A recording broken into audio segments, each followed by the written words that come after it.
Capítulo 4. Las obras parecidas a las palabras.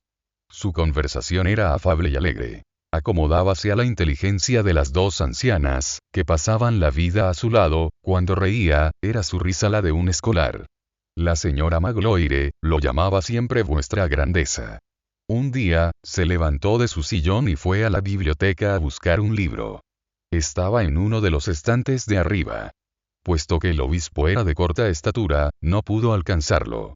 Señora Magloire, dijo, traedme una silla, porque mi grandeza no alcanza a ese estante. Una de sus parientas lejanas, la condesa de Lo, dejaba raramente escapar la ocasión de enumerar en su presencia lo que ella llamaba las esperanzas de sus 3 hijos.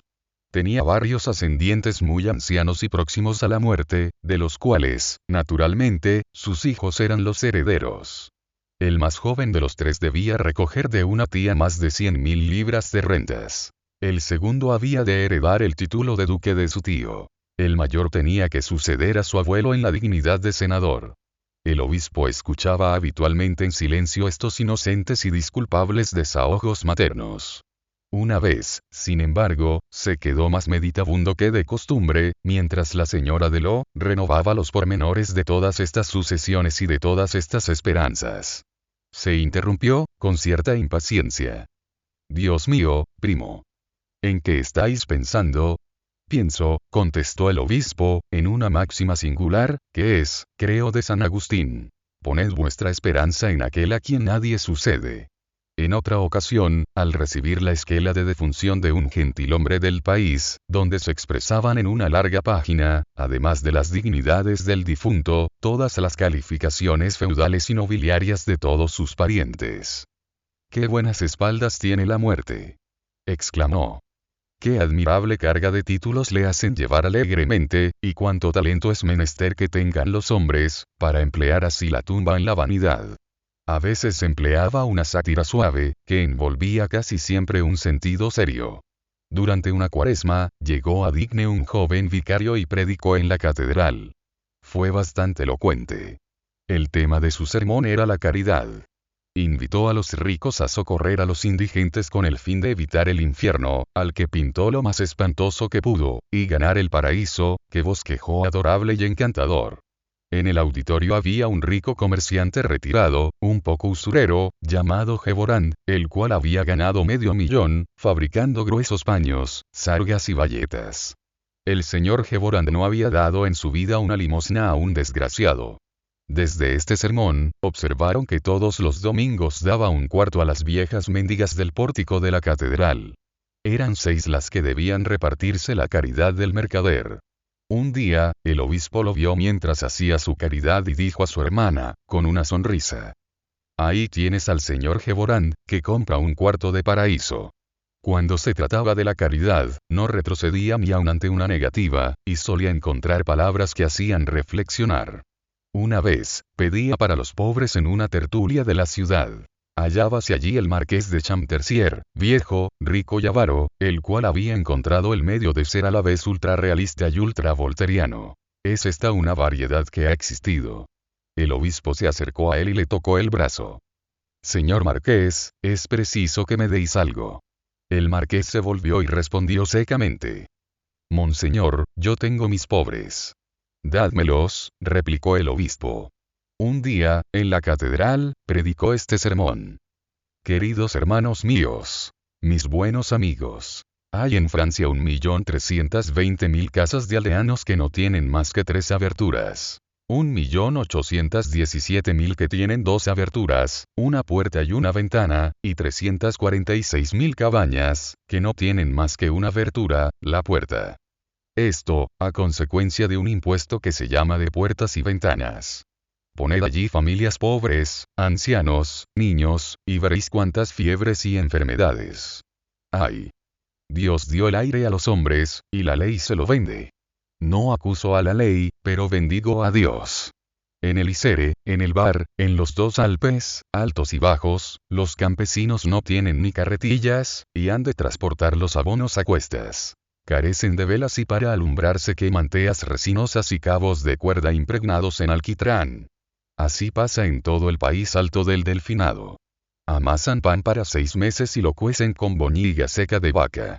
En invierno, rompen este pan a golpes de hacha, y lo sumergen en agua durante 24 horas, para poder comerlo.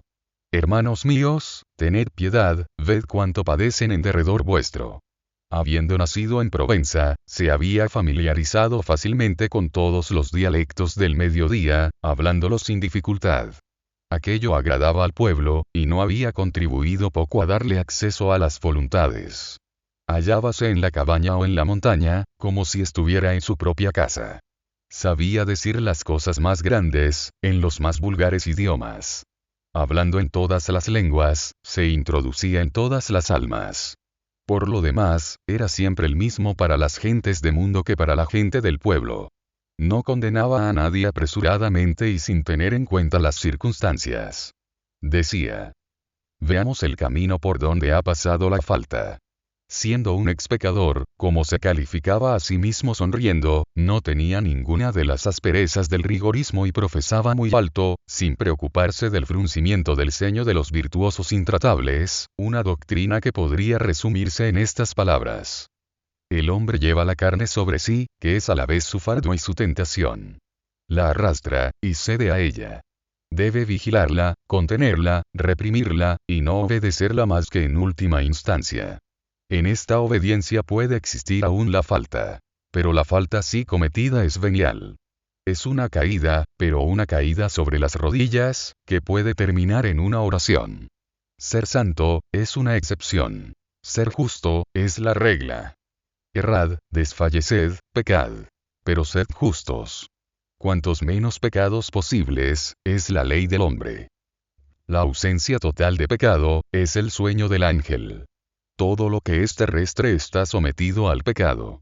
El pecado es una gravitación. Cuando veía que ciertas personas gritaban fuerte y se indignaban pronto. Oh, oh. Decía sonriendo, parece que este es un gran crimen que todo el mundo comete. Véase cómo las hipocresías, asustadas, se apresuran a protestar y a ponerse a cubierto. Era indulgente para con las mujeres y los pobres, sobre los que recae el peso de la sociedad humana. Decía: los pecados de las mujeres, de los niños, de los servidores, de los débiles, de los indigentes, de los ignorantes, son los pecados de los maridos, de los padres, de los dueños, de los fuertes, de los ricos, de los sabios. Decía también: a los ignorantes, enseñadles cuanto podáis. La sociedad es culpable, por no darles instrucción gratis. Ella es responsable de la oscuridad que produce. Si un alma sumida en sombras comete un pecado, el culpable no es el que peca, sino el que no disipa las tinieblas. Como se ve, tenía un modo extraño y peculiar de juzgar las cosas. Sospecho que lo había tomado del Evangelio. Un día, oyó relatar en un salón, un proceso criminal que se instruía y que iba a sentenciarse. Un hombre miserable, por amor a una mujer y al hijo que de ella tenía, y falto de todo recurso, había acuñado moneda falsa. En aquella época, se castigaba aún este delito con pena de muerte. La mujer había sido presa, al poner en circulación la primera pieza falsa fabricada por el hombre. La tenían presa, pero carecían de pruebas contra ella. Solo ella podía declarar contra su amante y perderlo, confesando. Negó. Insistieron. Se obstinó en negar. En esto, el procurador del rey tuvo una idea: suponer la infidelidad del amante. Lo consiguió, con fragmentos de cartas sabiamente combinados, persuadiendo a la desgraciada mujer de que tenía una rival y de que aquel hombre la engañaba. Entonces, exasperada por los celos, denunció al amante, lo confesó todo y todo lo probó. El hombre estaba perdido. Próximamente iba a ser juzgado en Aix, junto con su cómplice. Relataban el hecho, y todos se maravillaban ante la habilidad del magistrado. Al poner en juego los celos, había hecho brotar la verdad por medio de la cólera, y había hecho justicia con la venganza. El obispo escuchaba todo aquello en silencio. Cuando hubo terminado el relato, preguntó: ¿dónde juzgarán a este hombre y a esta mujer? En el tribunal de la audiencia, le respondieron. Y él replicó: ¿y dónde juzgarán al procurador del rey? En Digne sucedió una trágica aventura. Un hombre fue condenado a muerte por asesinato. Era un desgraciado, no completamente ignorante, no del todo falto de instrucción, que había sido titiritero en las fiestas, y memorialista. El proceso dio mucho que hablar a la ciudad. La víspera del día fijado para la ejecución del condenado, el capellán de la prisión cayó enfermo. Precisábase un sacerdote para que asistiera al reo en los últimos momentos. Fueron a buscar al párroco, y parece ser que se negó, diciendo: «Eso no me concierne. Nada tengo que ver con esta tarea, ni con este saltimbanqui. También yo estoy enfermo. Además, no es ese mi lugar». Llevaron esta respuesta al obispo, el cual dijo: «El señor párroco tiene razón. No es su lugar, es el mío». Se dirigió inmediatamente a la cárcel y bajó al calabozo del saltimbanqui. Lo llamó por su nombre, le tomó la mano, y le habló. Pasó todo el día y toda la noche a su lado, olvidando el alimento y el sueño, rogando a Dios por el alma del condenado, y rogando al reo por la suya propia. Le dijo las mejores verdades, que son las más sencillas. Fue padre, hermano, amigo. Obispo, solo para bendecir. Le enseñó todo, tranquilizándolo. Aquel hombre iba a morir desesperado. La muerte era para él como un abismo.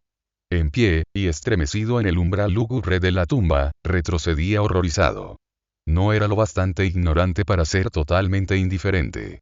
Su condena, sacudida profunda, había en cierto modo roto acá y allá, en torno suyo, este cercado que nos separa del misterio de las cosas, al que llamamos vida. Miraba sin cesar fuera de este mundo, por aquellas brechas fatales, y no veía más que tinieblas. El obispo le hizo ver una luz. A la mañana siguiente, cuando fueron a buscar al condenado, el obispo estaba allí. Lo siguió, y se presentó a los ojos de la multitud con su traje morado y con su cruz episcopal al cuello, al lado de aquel miserable amarrado y sujeto por cuerdas. Subió con él a la carreta, y con él también subió al cadalso. El condenado, taciturno y abatido la víspera, estaba radiante. Sentía que su alma se había reconciliado, y esperaba en Dios. El obispo lo abrazó y, en el momento en que la cuchilla iba a caer, le dijo: «Aquel a quien el hombre mata, Dios lo resucita. Aquel a quien los hermanos repelen, encuentra al Padre. Orad, creed, entrad en la vida, el Padre está allí». Cuando bajó del cadalso, había algo en su mirada que hizo que el pueblo le abriese camino. No sabían qué era más admirable en él, si su palidez o su serenidad. Al volver a aquel humilde alojamiento, que él llamaba sonriendo su palacio, dijo a su hermana: «Acabo de oficiar de pontifical. Como las cosas más sublimes, son, por lo general, las menos comprendidas, no faltó gente que, comentando la conducta del obispo, dijera que aquello era afectación. Pero solo fue una palabra de salón. El pueblo, que no supone malicia en las acciones santas, quedó enternecido y admirado. En cuanto al obispo, la vista de la guillotina fue para él un golpe terrible, del cual tardó mucho tiempo en recobrarse. En efecto, el patíbulo, cuando está ante nuestros ojos levantado, en pie, tiene algo que alucina.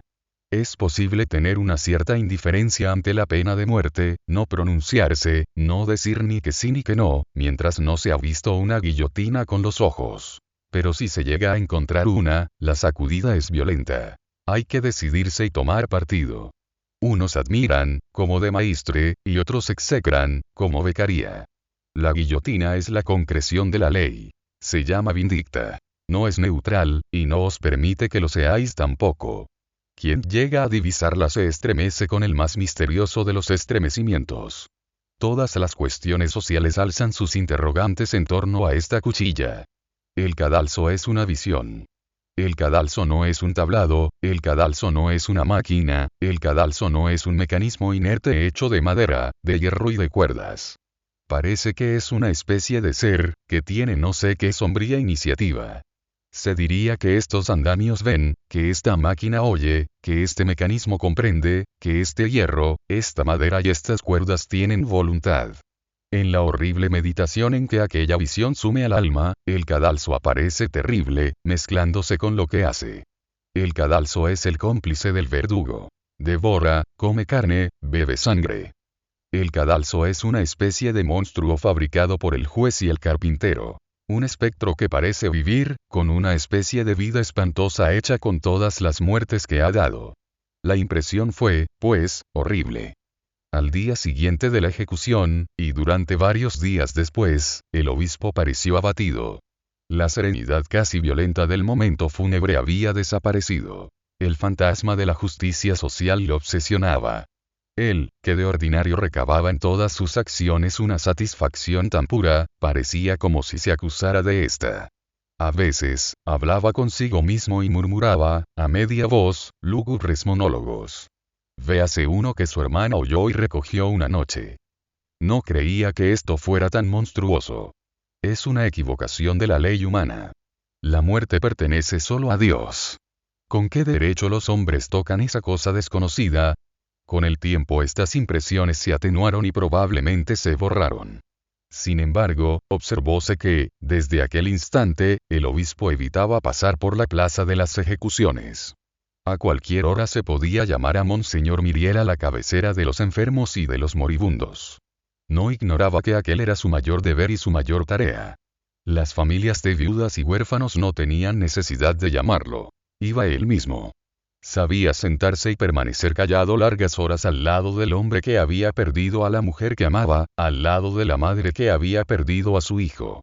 Así como sabía el momento de callar, sabía también el instante en que debía hablar. Oh, admirable consolador. No trataba de borrar el dolor con el olvido, sino de engrandecerlo y dignificarlo con la esperanza. Decía: tened cuidado con la manera con que dignificáis a los muertos. No penséis en lo que se pudre. Mirad fijamente. Descubriréis la luz viva de vuestro muerto bien amado en el fondo del cielo. Sabía que la fe es sana. Trataba de aconsejar y calmar al hombre desesperado indicándole con el dedo al hombre resignado. Y de transformar el dolor que mira a una fosa, mostrándole el dolor que mira a una estrella.